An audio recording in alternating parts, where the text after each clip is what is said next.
your creative genius, your flow state like that?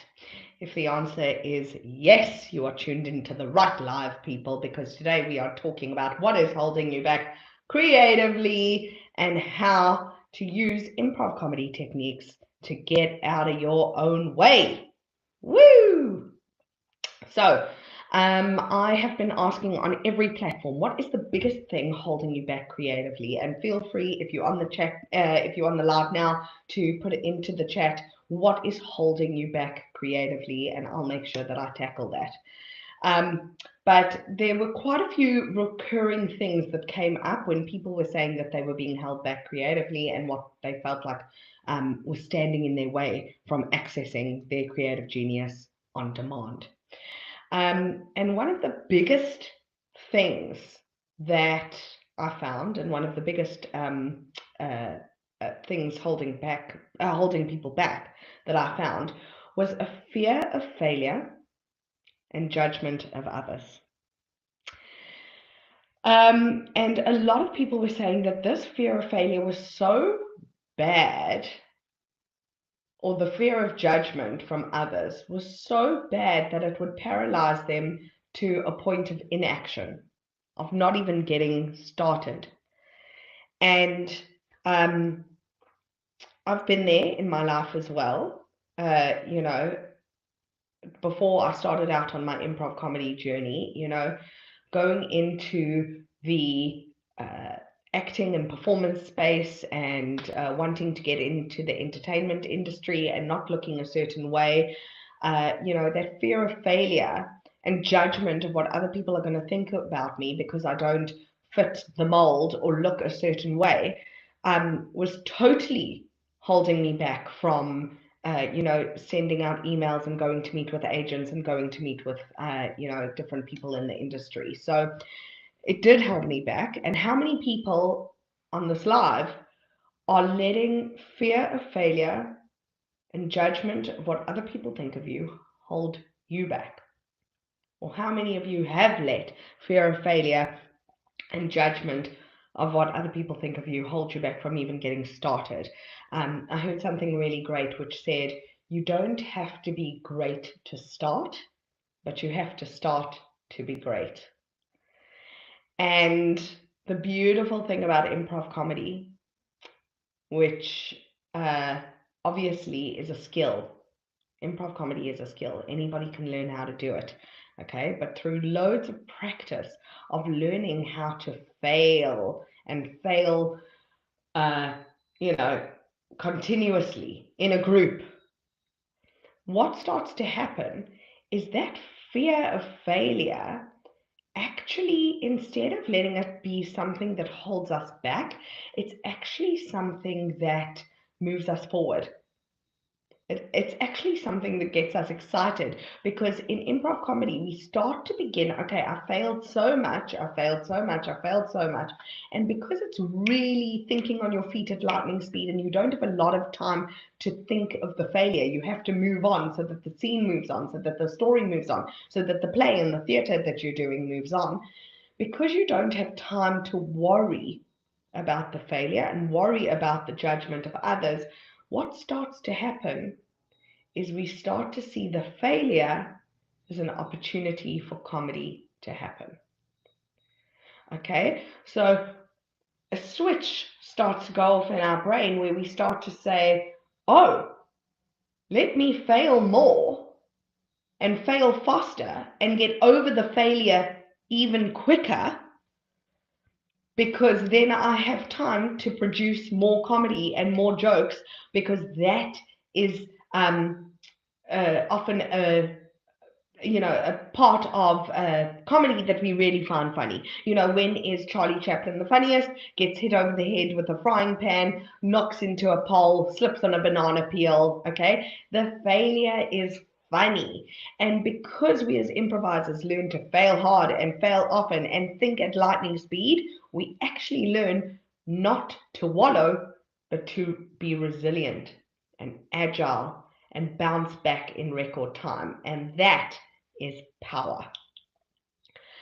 So the same thing I would say goes here for people who are saying that the biggest thing holding them back is overthinking and overanalyzing. A great way of using improv comedy to stop from overanalyzing. If you have ever been in a situation where you've had to hand something in and your need for perfectionism has held you back, and you've missed deadlines or you haven't gotten started on a project. The beautiful thing about improv comedy is because it is so action orientated, because it is such a think at lightning speed, think at top of intelligence. So the first idea that comes to mind is the first idea we go with, and then immediately we take action. We actually don't have time to overanalyze. So what we learn to do in improv comedy is we learn to create an abundance of ideas, loads of ideas, just create. And then afterwards, we can come back. And now there's room for judgment and analyzing and overthinking.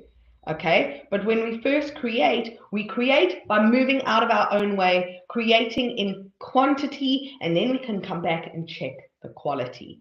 So if you are stuck in a rut with overthinking, using these improv comedy techniques is a fantastic way, as well as time limits and time techniques. Give yourself 5 minutes, to brainstorm a project or whatever it is, but make sure that you move out of your way enough to create quantity.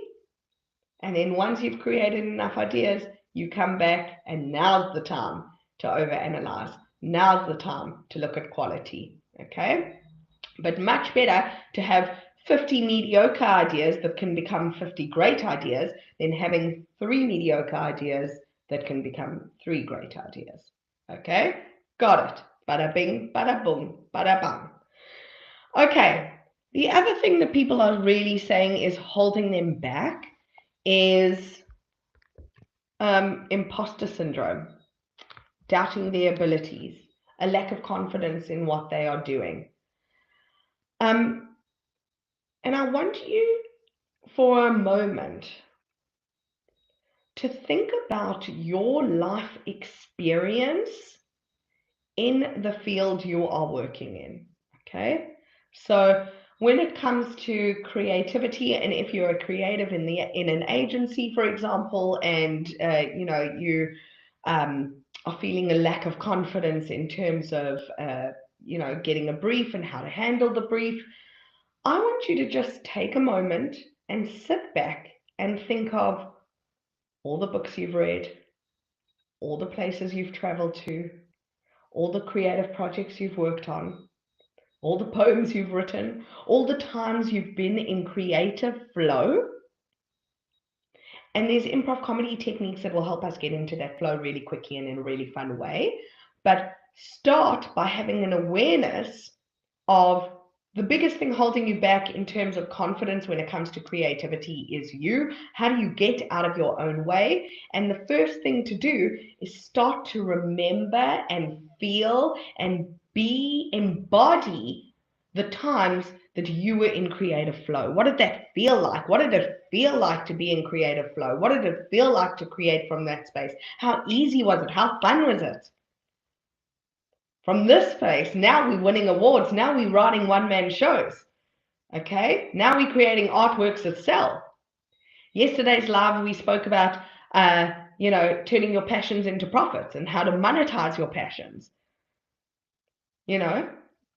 So what is holding you back creatively? So those were the main 3 that I got. Someone also said something about time and deadlines, like they just don't have time to get into this creative space, which is great. I love it when people say, Claudine, I don't have time to get to my creative genius. And I say, well, I know how to get to your creative genius or my creative genius like that, in lightning speed. Okay, and yes, it does take practice and it does take work to get there, but What starts to happen when you improvise enough is you start to learn how to switch off your self-sabotage center that says you're not good enough and you can't do it and time is holding you back, and you learn how to get into that creative flow state this quickly.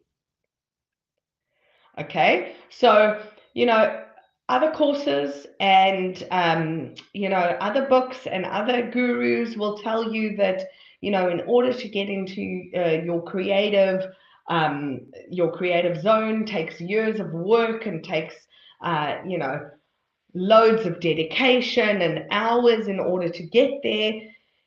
And I'm not asking you to go out and find a muse and quickly find a canvas and paint an artwork and that's a way to get into creative flow. No, that takes too much time, too much money. Nobody has that. Okay? What I'm asking you to do is to learn simple mindset shifts.